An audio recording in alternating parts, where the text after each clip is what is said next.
Salut à tous, on se retrouve pour la guerre contre Black Knight, donc les derniers adversaires de notre groupe. Guerre qu'on a remportée donc 42 à 39, et donc bravo tout le monde, nous sommes qualifiés pour la suite du tournoi. C'est super, c'est super. Qu'est-ce qu'il faut retenir de cette guerre-là? Déjà bravo à nos HDV10 qui ont tri tous les HDV10 adverses en 3 attaques. Donc 3 attaques, 3 perfs. Parfait, super, super les gars. Ensuite, 2 défenses HDV 11. Donc c'est mieux que contre la guerre des Ronin où on avait fait une défense, là on est à 2. Sachant que les bases qui se sont fait tri, donc celle d'Amsco et la mienne, on a été tri en one shot. Donc JLF et Adri, 3 défenses, super, super, super. HDV12, on a encore souffert, il y a ma basket nue, mais on a pris 3 perfs. Et HDV13, on a fait 3 défenses, comme la guerre précédente. Et donc super, les bastiennes. Les bastiennes.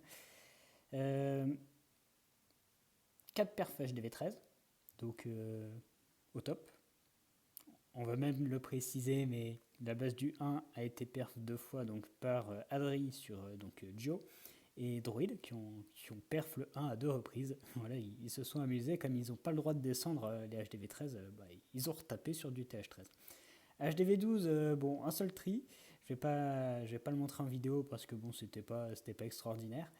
HDV9, on a tout tri. Pardon, HDV11, on a tout tri. Et donc, c'est parti pour les attaques HDV10. Donc, on a Monkey qui nous fait du Zap Sasa. Pour commencer les vidéos, il faut toujours une attaque Zap Sasa, donc c'est parfait. Hein. Ça commence à être un peu le rituel, j'ai l'impression. Donc, il balance les zaps sur les TDE. Alors, ouais, je sais pas ce qu'il a foutu, mais il manque un zap pour la TDE de droite.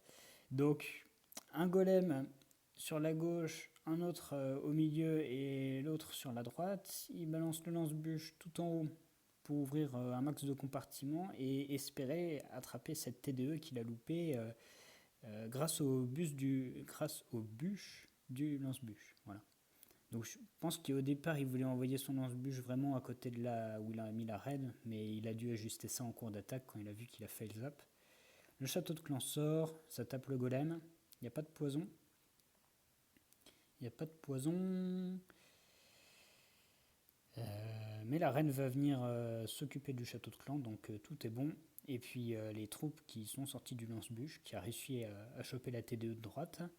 Yeti, golem de glace. Il y a encore la capa de la reine. Il a balancé le sort rage pour accélérer tout ça, choper le roi. Plein de squelettes sur la droite. Des petites bombes, mais rien de bien méchant. Et bah, tout ça, ça va clean. Hein. Il y a encore la capa de la reine, il n'y a pas de Tesla qui traîne, tout est à droite. Donc, Monkey qui trie la base de Pluto. Voilà. GG à toi. Assez tranquille comme attaque, malgré le zap qui a dû manquer sur la T2 de droite. Voilà. Alors, ensuite, encore Monkey qui nous sort un deuxième perf, cette fois en drag zap.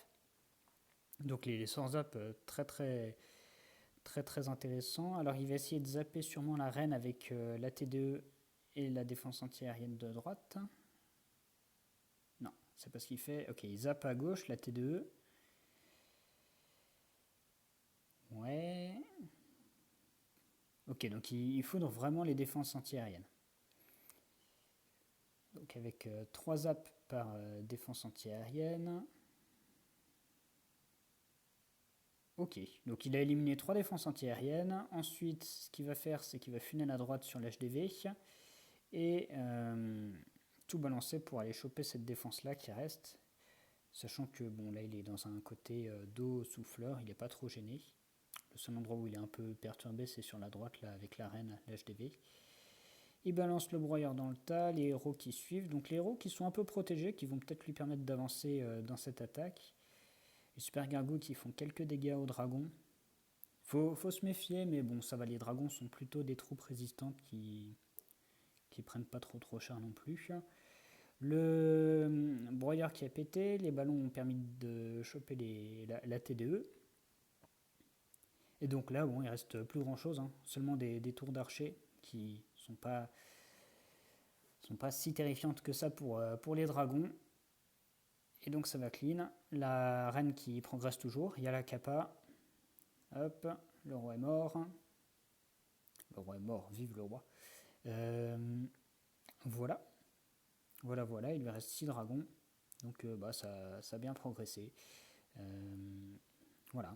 À voir si ça vaut pas le coup d'utiliser 2 foudres, un séisme pour supprimer les défenses plutôt que 3 foudres. Mais efficace.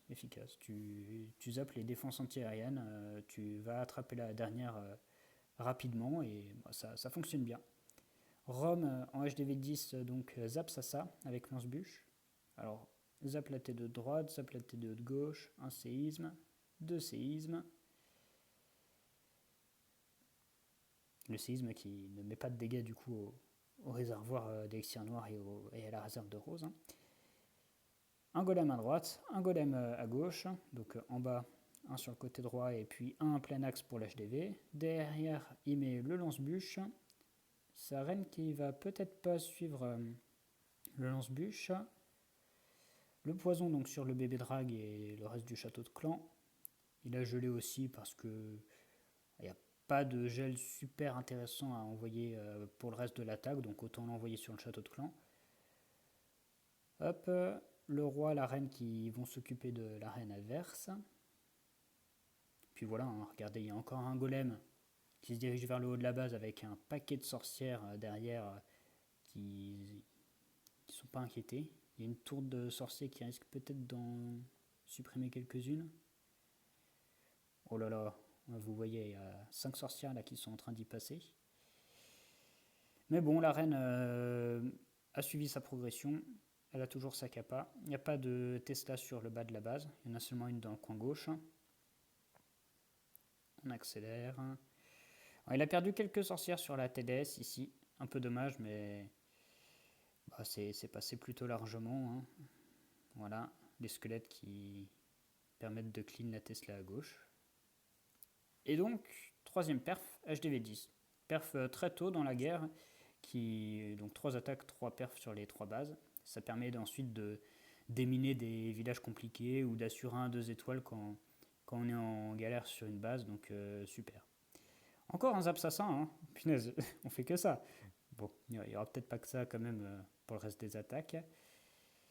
Alors, donc il a zappé les 2 TDE. Ensuite, un poison important pour gérer le château de clan. Et alors, soit 2 gels, soit un rage, ou un saut sur certaines bases. Donc, il envoie son attaque. Alors, il attaque plutôt entre midi et 3 heures pour récupérer l'aigle tôt dans l'attaque, plutôt que d'attaquer entre 3 heures et 6 heures. Poison sur le château de clan dès que c'est sorti. La reine qui progresse dans le village, protégée par le golem. Le golem pète, il y a le piège tourbi. Il y a les troupes du lance-bûche qui vont pas tarder à sortir. Voilà un petit rage pour préserver la reine et sa kappa. Un groupe de sorcières qui est redescendu hein, du coin droit, qui redescend. Puis voilà, hein, il n'y a plus beaucoup de choses inquiétantes hein, sur cette base. Il y a la kappa du roi qui va permettre de finir. Zapsassa avec lance-bûche. Compo toujours très forte. Au point qu'on a envie de la faire sur tous les villages qu'on croise. Hein. Ça marche pas toujours, mais c'est tellement fort qu'on se dit, je zappe les T2 et j'y vais. Quoi. Il n'y a pas beaucoup de strats à faire. C'est super fort, donc on en fait pas mal quand même, hein, mine de rien. Donc, GG Adri. GG Adri, on n'avait pas tant d'attaques HDV11 que ça. Hein. Il y a eu quelques fails. Alors, pique. Donc c'est mon attaque, je vais faire kill squad cochon, avec pour objectif de choper le roi, la reine, le château de clan, la TDE qui est à côté du château de clan. Donc là il faut réussir à funnel un peu. Golem de glace, golem, derrière je vais envoyer le lance-bûche, voilà. Et je vais envoyer un roi parce que je savais qu'il y avait la Tesla Farm en bas. J'envoie quelques boulistes avec ma reine pour essayer d'accélérer tout ça dans un rage, en espérant que les rebonds des boulistes détruisent des bâtiments. Bon, au final, ça l'a pas fait, donc j'aurais peut-être mieux fait de juste envoyer des sorciers. Le château de clan sort, poison sur les super gargouilles. Le roi progresse, on active la capa. Et donc là, j'envoie tout de suite mes cochons, parce que le château de clan est déjà en train d'être géré. Et envoyer mes cochons maintenant, ça va me permettre de détruire les défenses et que ma reine reste en vie. Très important pour clean. J'ai mis la capa du gardien sur la première salve d'aigle. J'ai perdu 3 cochons sur un ressort, 3 cochons sur le deuxième ressort. Puis j'ai 4 sorts soins, donc je soigne direct, hein, je m'embête pas. Je mets un gel sur TDE plus TDS. Là j'ai un petit groupe de cochons sur l'Arkix. Moi j'ai pas voulu les soigner, j'aurais peut-être dû. J'envoie un gel sur 3 défenses. 2 TDA, un canon. Puis voilà, je pose mes soins. Il n'y a plus de défense. Plutôt forte sur cette compo est très bien quand vous pouvez choper les 2 héros, une TDE et le château de clan. C'est vraiment pas mal. Là en plus de ça, j'avais un funnel déjà fait avec les compartiments vides à côté de l'aigle. Donc c'était très bien pour des cochons. Voilà, voilà. Voilà, j'ai la capa de la reine, on clean avec les super gobs. Et puis voilà. Alors, JLF. JLF qui nous fait du zap, c'est ça. Hein. Là, si vous ne savez pas comment faire, il y a eu plein d'exemples. Hein. Donc, village idéal, parce que on crée un véritable trou en zappant les TDE. Et donc, toutes les défenses qui restent sont soit à l'extérieur des remparts, soit dans, dans les premiers compartiments accessibles depuis l'extérieur des remparts. Donc, c'est pas mal. Un golem à droite, un golem en bas, un golem devant le lance-bûche. On envoie tout.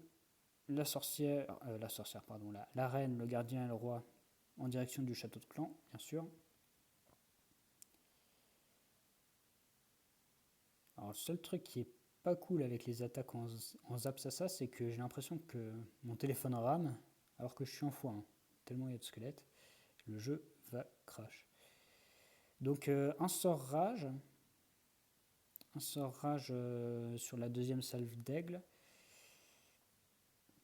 Bon, soit le rage, soit de gel, hein. Les deux sont possibles. Je sais pas s'il y en a un qui est vraiment mieux, hein. Les deux sont pas mal. La capa de la reine qui va peut-être partir bientôt. Non, il peut encore la garder.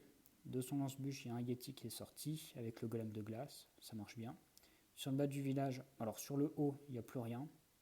Je veux dire, il y a plein de sorcières, des squelettes, mais pas de dégâts de zone. Puis en bas, par contre, on a tour à bombe, tour de sorcier, donc heureusement que le roi est là pour clean. Voilà. Attaque qui passe très très large. Vous voyez toutes les sorcières, tous les squelettes qu'il y a sur le haut du village. Voilà, voilà. Très très très forte cette compo. Si vous avez un chemin simple vers l'aigle, une fois que vous avez détruit les deux T2E, normalement il n'y a pas de raison que ça loupe. Donc compo juste trop forte. Donc tri de GLF. Alors après avec pique. Alors là j'y vais en AQH cochon. Alors on a essayé Zapsassa sur cette base là, mais bon c'est pas évident parce qu'il y a toutes les Tesla entre l'aigle et les Arkix avec le piège tourbi, et donc bon, on n'a pas réussi à passer ce compartiment là avec la capa du gardien. Donc j'attends que la reine aille à l'extérieur des remparts, j'envoie mon roi, j'envoie le poison, j'aurais pu le mettre plus tôt. Quand mon roi meurt, je vais envoyer les guéris pour ma reine, voilà. Et donc là, l'idée, ça va être attendre que la reine choisisse un côté, en haut ou à droite, et faire ma P2 côté où la reine ne se dirige pas. Bien sûr, il faut faire entrer la reine, sinon les défenses antiaériennes qui ne sont pas accessibles depuis l'extérieur vont tuer toutes mes guéris. Cette base, c'est un peu pénible parce que quand vous faites rentrer votre reine dans le compartiment de la défense antiaérienne, déjà elle n'est pas apportée pour taper la TDE, elle n'est pas tout de suite apportée pour taper l'aigle, et puis il y a plein de réserves qui viennent ralentir la progression de la QH. Bon, j'envoie un premier rage, j'avais pas eu besoin d'utiliser de rage pour le château de clan, donc je garde la capa de la reine, je rage tout de suite. Et puis là, je vais pouvoir envoyer un géant pour protéger ma caserne, la caserne, et les cochons plein nord. Voilà. Je garde quelques cochons, parce que l'aigle n'est pas simple, c'est pas simple d'aller le récupérer. Premier coup d'aigle, je soigne. Je crois que mon premier soin est peut-être pas terrible, donc j'ai gelé la TDE. Puis j'ai envoyé d'autres cochons ensuite pour qu'ils aillent sur le propu et qu'ils se redirigent vers l'aigle.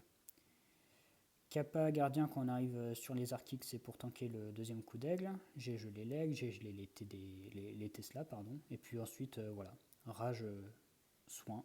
J'avais pas besoin vraiment d'utiliser le rage pour la reine. Une reine qui tape pas le bon mur, hein. Elle veut pas aller taper la TDE. Ma reine qui a tapé le mur du bas pour prendre une réserve qui est dans l'autre compartiment. Super. Donc voilà, il me reste pas beaucoup de cochons, c'était pas très large, mais sur des bases comme ça, il n'y a pas que le Minogue, voilà. En P2 cochon, c'est jouable. Voilà. Puis ensuite on clean. Bon, il me reste pas beaucoup de cochons, hein. C'était un peu chaud, mais c'est passé. Voilà, et on a fini avec les attaques HDV 11. Donc bien joué tout le monde, hein, là-dessus. HDV 12, on a un peu souffert. Je vais pas montrer l'attaque que j'ai fait sur le 7. Amsco aurait dû le tri, mais bon, il a eu un souci quand il a choisi les troupes dans son armée, il avait pas tout ce qu'il voulait. Bon, ça c'est une base du style qu'on croise beaucoup en ligue, et bon, on fait un AQH Minogue dessus, et ça passe très bien. Un peu souffert, hein, sur cette guerre en HDV 12, on n'a pas réussi à faire de tri, un seul, je veux dire. Donc, on passe au HDV 13. Alors, base très différente comparée à celle que les autres HDV 13 du clan adverse ont alignées. Donc c'est bien d'avoir des bases variées. Et là, tout est très compact. C'est le genre de base qui en AQH Minogue est pas évidente parce qu'il y a tellement de dégâts que les soins ne suffisent pas. Du coup, c'est le genre de base où il faut essayer d'y aller avec des troupes qui tapent en zone, donc les électros les électro-dragons qui ont des rebonds, les super sorciers ou les bouddhistes, et plein de sorts rage. Donc c'est ce que Snake fait. Il a fait un super sapeur sud pour rentrer et funnel avec ses Yeti, le gardien qui Warden Walk là, qui funnel à droite, lance-bûche au milieu.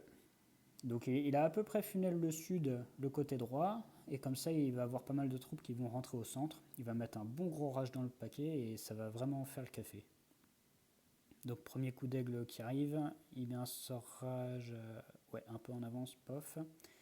Kappa gardien tout de suite, parce qu'il y a l'HDV qui tape comme il a été déclenché par le lance-bûche. Le château de clan, alors il gèle tout, il gèle TDE, château de clan, HDV. Il balance les séismes. Et là, il avait tellement de sorts et il en a presque lancé trop tard. Genre les séismes, il aurait presque pu les lancer plus tôt. Et donc voilà, hein,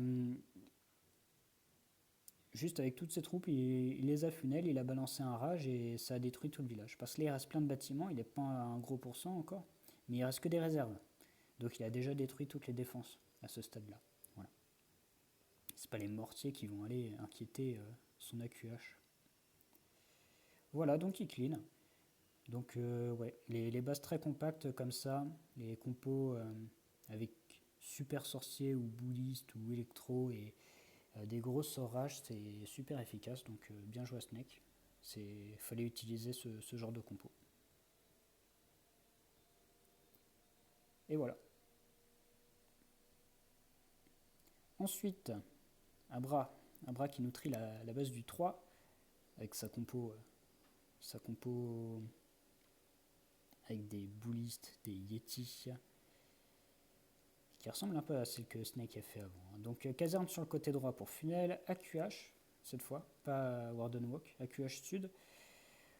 Au milieu, il balance Yeti bouliste, gardien, championne, roi. Il y a l'HDV qui tape, ça fait très mal tout ça. Il gèle, il met le poison sur le château de clan, il regèle, peut-être le deuxième gel tôt peut-être. Kappa gardien, la reine qui va pas rejoindre les troupes au centre. Elle trouve le tourbi, elle va continuer son petit chemin. De toute façon, il n'y a pas grand chose pour l'inquiéter à part la reine adverse, hein. Elle est plutôt tranquille. Les troupes qui continuent sur la droite du village. Bon, il y a l'aigle qui est un peu inquiétant au milieu de la base quand même. La championne qui a fait le taf avec sa capa, mais qui va tomber. Puis là, il n'y a rien pour refunel à l'intérieur du village, ces troupes qui sont sur le côté droit. Mais bon, il y a quand même le roi et les boulistes qui finissent par rentrer.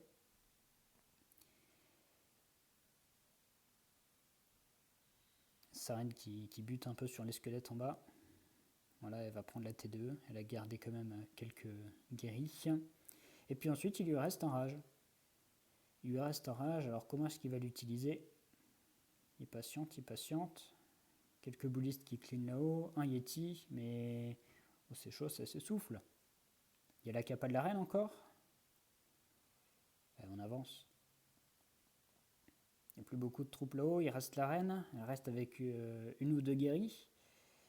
Il active la capa. Oui, du coup, c'est les guerriers qui se sont fait cibler.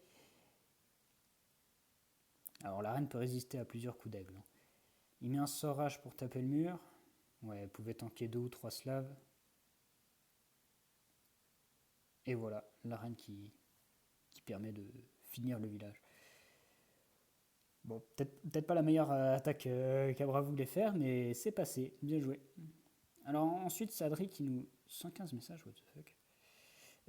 Ensuite, c'est Adri qui nous trie Gitu. Donc il fait Dragbat. Funel coin gauche avec l'hydrag. Suaire au sud. Alors il garde la championne pour l'instant. Les drags en plein sur la catapulte. Pardon. Il a un Diri sûrement pour aller choper l'HDV. Donc les deux katas qui tapent. Il a balancé le Diri. Kappa du gardien pour qu'il aille jusqu'à l'HDV. Tac, tac, tac. Pour l'instant, il garde sa championne. Il y a les héros qui progressent, hein, le roi, la reine, Kappa de la reine. Et donc là, il envoie les bats plein nord. Ok, il envoie la championne pour détruire une des TDE, une des tours de sorciers. Les bats qui progressent bien. Alors il y a une tour sorcier à gauche là. Ouais, c'était bien qu'il y ait un drag. 2 sorgelles. Oula, il y a plein de tours de sorciers là qui sont. Enfin, il y a 2 tours de sorciers côte à côte. Ouais, les bats ils vont pas aller au bout, mais il lui reste encore un paquet de drags. Hein. Il doit en avoir au moins 6, peut-être même 7. Et il n'y a plus que les Tesla hein, pour les inquiéter. On a un drag à gauche en plus qui fait du clean. Donc parfait. Parfait. Les drags qui ont plus beaucoup de PV. 2 drags avec des PV, 2 drags qui s'essoufflent. Le drag du haut qui a arrêté de clean, il a pris une mine noire. 50 secondes. 50 secondes pour le clean. Ah là là, les dragons qui mangent tous les pièges. Et donc c'est le gardien hein, qui va finir de clean. Donc pour ne plus rater d'attaque, prenez ce skin du gardien. Voilà, le skin pirate qui est beaucoup trop beau et avec des gros coups de canon comme ça, vous êtes sûr de ne pas faire de fail time. Voilà. C'était la sponsor de cette vidéo. Voilà. Et donc on a encore une base. Alors le 1 adverse qui a été tri plusieurs fois, hein, donc il y a Snake qui l'avait ouvert, puis Droid qui a fini par le tri, et ensuite Adri qui a amélioré le temps. On va regarder l'attaque de Droid déjà. Droid qui nous fait un Blizzard, donc un blimp, un dirigeable avec des super sorciers dedans. Donc il envoie un Molosse parce que son dirigeable doit faire un sacré bout de chemin. Avec cette compo, vous avez envie d'attraper l'HDV généralement. Oula, il gèle en plus. Peut-être pas obligé ça. Ok, il fait atterrir son diri à côté de l'HDV. Donc invisible, rage, et puis ensuite on va mettre les sorts invisibles au fur et à mesure. Donc attraper l'HDV c'est très bien. Essayez de choper au passage une catapulte, comme il a fait. plus une défense antiaérienne ou une TDE si vous pouvez.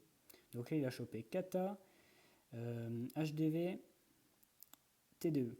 Donc c'est vraiment dingue. Plus le château de clan, il a mis quelques dégâts quand même au Moloss. Alors, P2 Lalo. Hein. P2 Lalo, il a vu qu'il y avait un Moloss, il envoie ses héros au sud. Donc là, son but, c'est d'attraper la reine adverse. Il y a aussi la championne, qui est une petite menace. Et on voit qu'il a 2 chasseuses. Donc les héros qui vont se diriger vers la reine, le Moloss de glace explose. Voilà. Il y a un poison, mais son roi prend plutôt cher des air kicks. Est-ce qu'il va réussir à aller jusqu'à la reine? Ouais, la reine qui a tapé roi, du coup, pof, elle va se prendre un gros coup d'épée. La championne sud, donc suer au sud complètement. Et pour gérer la championne adverse, il a 2 chasseuses. Donc il envoie son Lalo.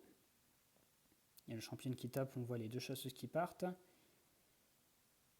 Kappa pour protéger donc les ballons de l'aigle. Et en plus de ça, ça protège les chasseuses qui vont taper la championne. Ensuite, il speed. Alors, il speed parce qu'il a la tour de sorcier. Il envoie tout. Il a envoyé les 5 gargouilles au même endroit. Ok. J'aime pas faire ça parce que là, si tu manges une mine rouge, après, t'es très déçu. J'aime bien en envoyer genre 2 à droite, 2 en haut. Mais c'est bien de poser le clean rapidement parce que les attaques Lalo, souvent, le problème, c'est le fail time.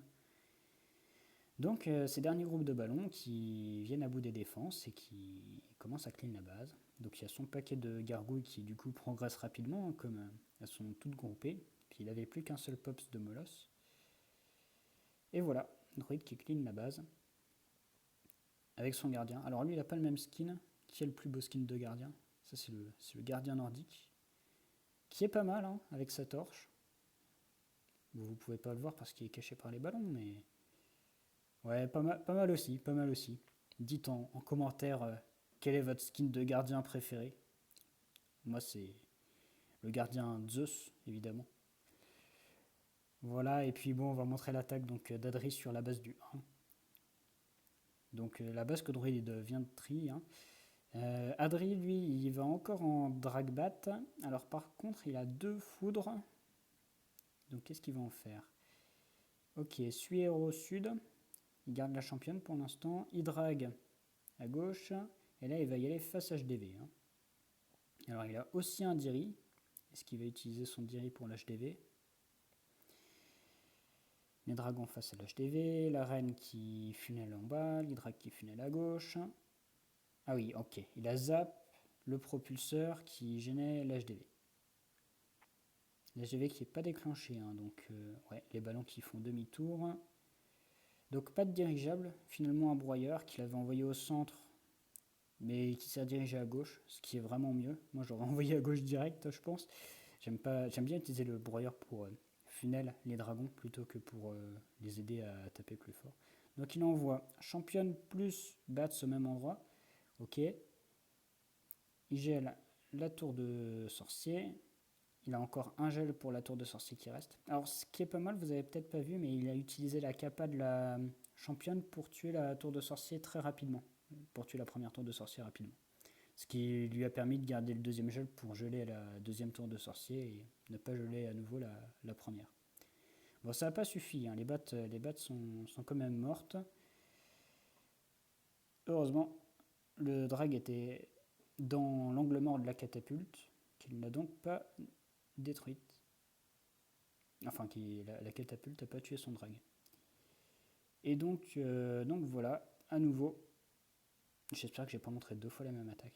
À nouveau le gardien d'Adri qui permet de finir la base, hein, encore grâce au skin. Donc voilà. Est-ce que vous préférez le skin du gardien pirate ou le skin du gardien nordique? Le débat est ouvert dans les commentaires. Voilà, donc bien joué à tous, hein. On a un peu souffert en HDV12, mais sinon c'était super.